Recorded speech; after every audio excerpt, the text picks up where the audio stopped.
When I first met Ethan, I thought I had finally stumbled into something stable, something real, something worth investing my heart into after years of messy relationships that led nowhere. Ethan wasn't flashy, he wasn't the kind of guy who swept you off your feet with extravagant gestures or constant flattery.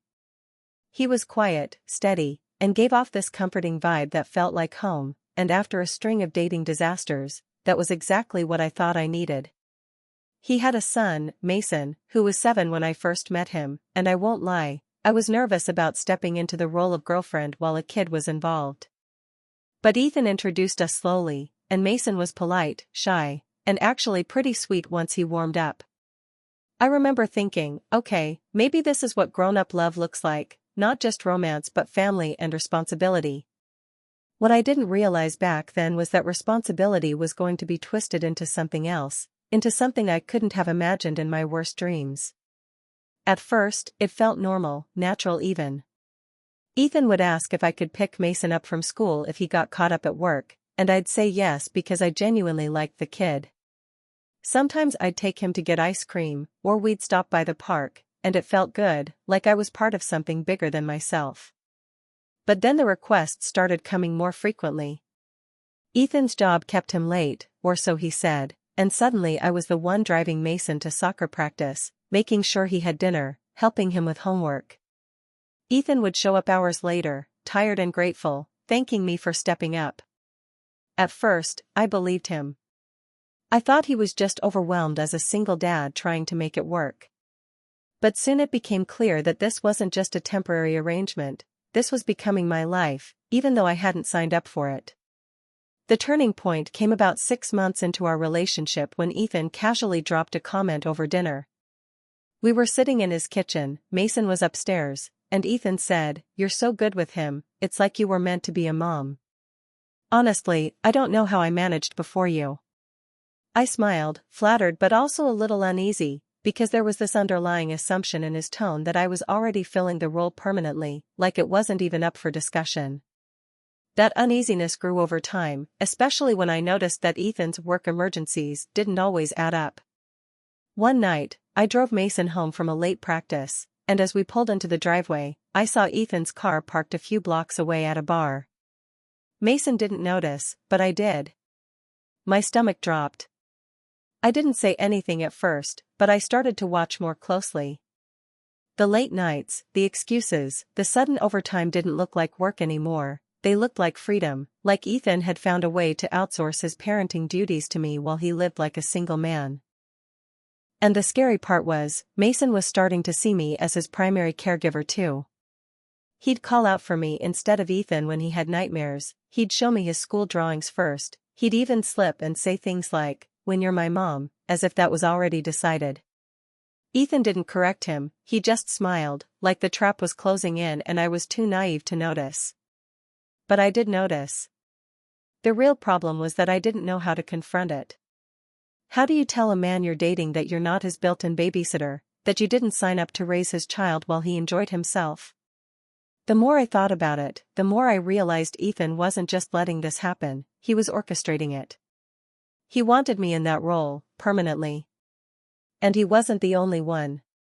His family, his mother especially, seemed to think I was some kind of savior sent to take the weight off Ethan's shoulders.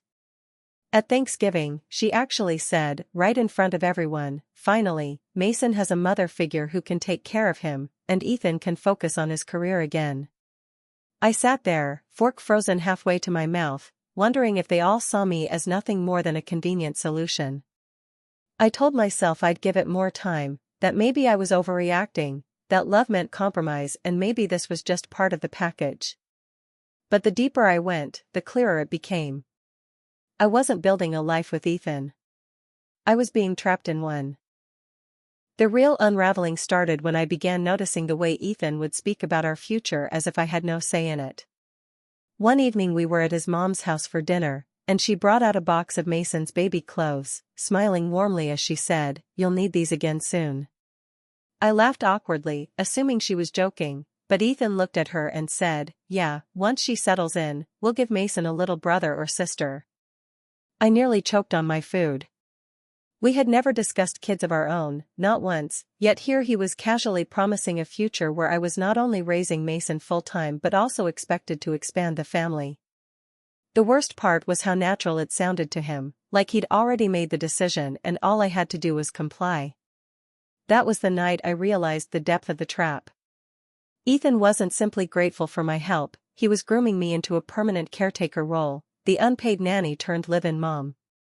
It was subtle at first but became bolder with time. Whenever I pushed back even slightly, Ethan would act hurt, like I'd disappointed him. If I told him I couldn't pick Mason up one day, he'd sigh and say, "I guess I'll figure it out, but Mason will be sad. He loves when you come."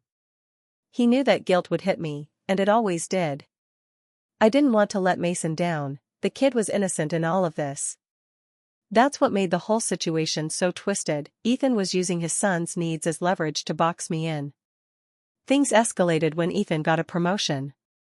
Instead of celebrating together, he announced, "This is perfect, now I'll be working longer hours, but at least Mason has you. He won't feel the difference." He said it like I'd already agreed to rearrange my entire life around his son's schedule. I was stunned, but Ethan didn't even notice, he just went on talking about how proud his parents would be and how his new job meant more money for our family. That weekend, I told my best friend Hannah everything. She was furious on my behalf. "He's not dating you, he's employing you without pay," she snapped. "You didn't sign up for this, and he knows it. He's banking on your kindness." Her words stuck with me, but I still hesitated because of Mason. I'd grown attached to him, and part of me felt like leaving would hurt him more than staying. That's exactly why Ethan's plan worked for so long, he knew I cared too much to walk away. But then the manipulation became undeniable. I found out about Ethan's so-called work nights when Hannah sent me a picture of him at a bar with his friends. She hadn't gone looking for it, she just happened to be there and caught him laughing, drinking, looking carefree while I was at his house making Mason's dinner and supervising his homework. The betrayal stung, not because I was jealous of the bar, but because it proved Ethan had engineered the situation exactly as I feared. He was living the life of a single man with none of the burdens, while I was locked into the role of default parent. That night, when he finally came home, I confronted him. I told him I knew he hadn't been working, that I was tired of being the only one stepping up. He didn't deny it. He just shrugged and said, "Why are you making this a big deal? Mason loves you, you're amazing with him, and this works. We're a team." The casual way he dismissed my feelings lit a fire in me. I wasn't a partner in this so-called team, I was the help, and the more I replayed everything in my mind, the more I realized he and his family had been counting on this all along. But here's the part one didn't expect: when I started to pull back, to test what would happen if I stopped filling the role, the pressure turned into something darker. Ethan's mom began calling me directly, asking why Mason was upset that I wasn't around as much. His sister made snide comments like, "It's hard for a kid when adults can't commit." They were closing ranks around me, making it clear that if I didn't step up, I'd be cast as the villain who abandoned a little boy.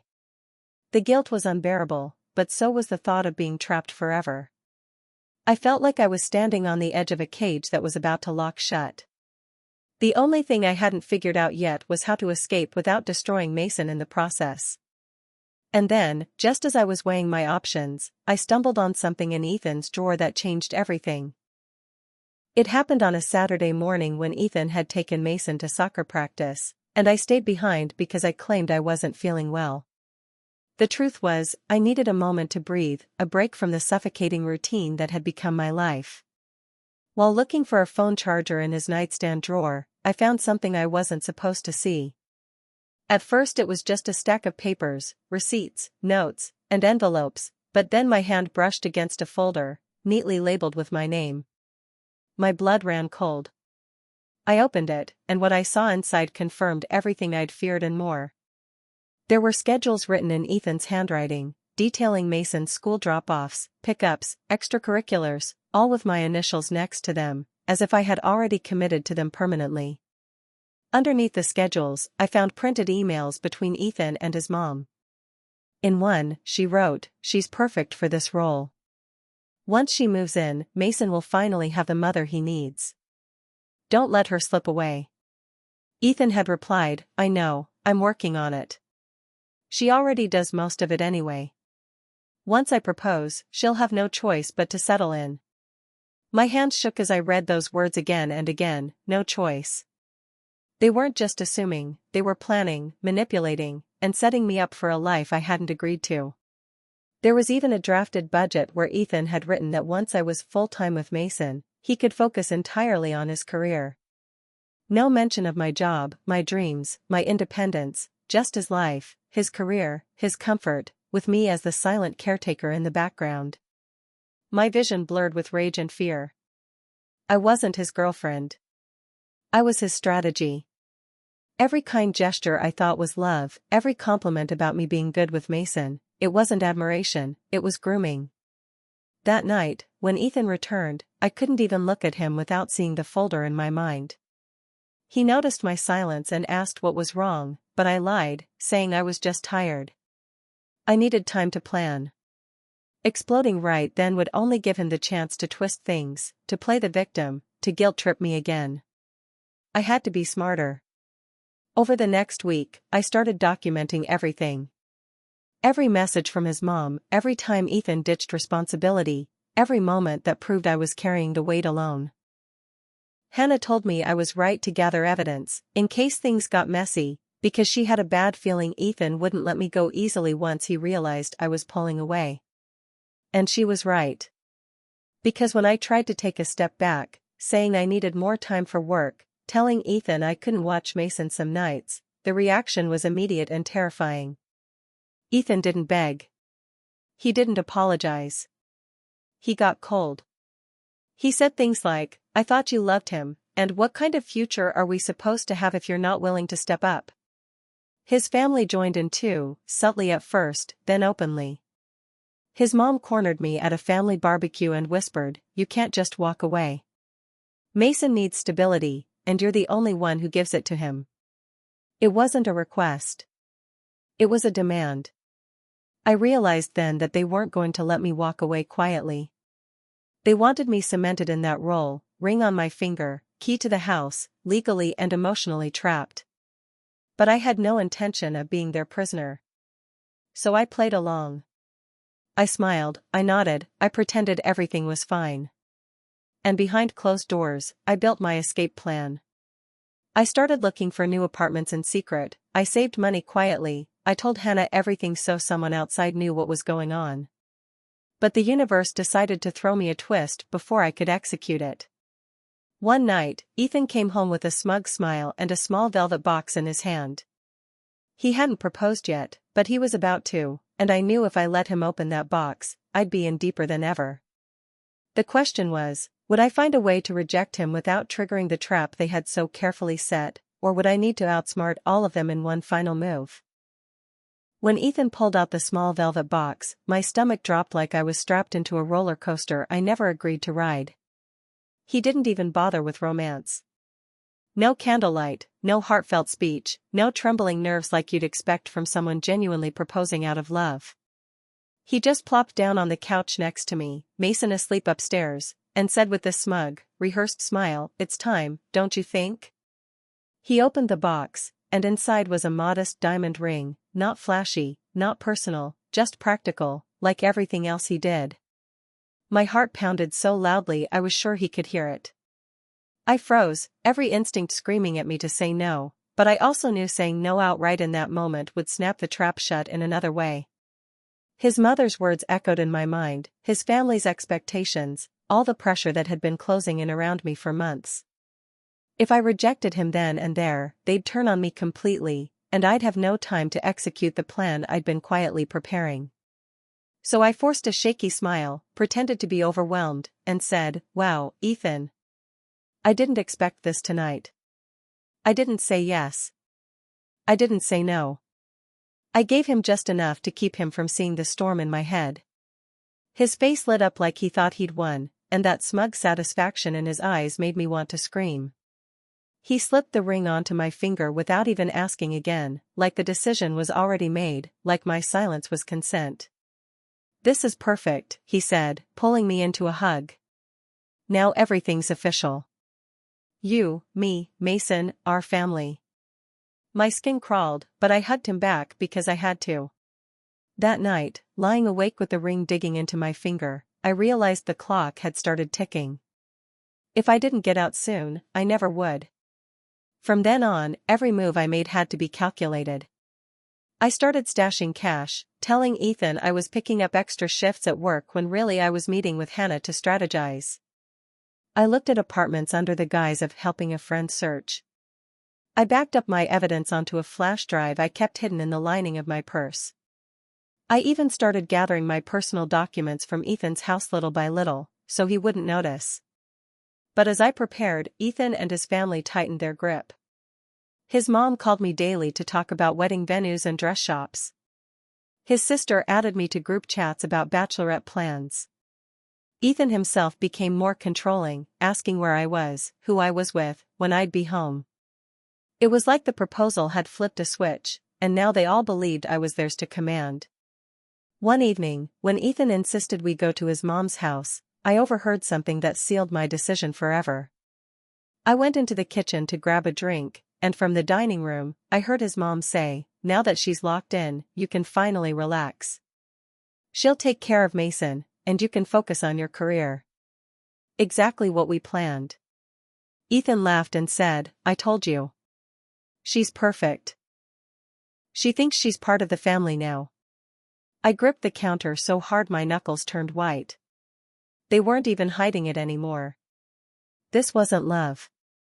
This wasn't partnership. This was entrapment. They had been plotting from the very beginning to trap me into lifelong servitude, dressed up as marriage and motherhood. That night, after we got home, I stared at the ring again. I realized that if I didn't leave soon, I'd become exactly what they wanted, a permanent babysitter, unpaid, unappreciated, and chained to their family forever. So I set a date. 1 week. 1 week to finalize everything, 1 week to disappear before the wedding planning could go any further, before Ethan tightened the leash anymore. But as careful as I thought I was, Ethan was watching me too. And when he noticed the small changes, the missing documents, the shift in my tone, he confronted me in a way I'll never forget. It happened on a Thursday night, 5 days before the date I'd set to finally escape. I had everything lined up, the apartment deposit paid in secret, my clothes and essentials packed in a suitcase hidden in Hannah's trunk, my work transfer ready to go. I just needed to survive the week without raising suspicion. But Ethan must have sensed something, because when I walked into his house that evening, the atmosphere was different.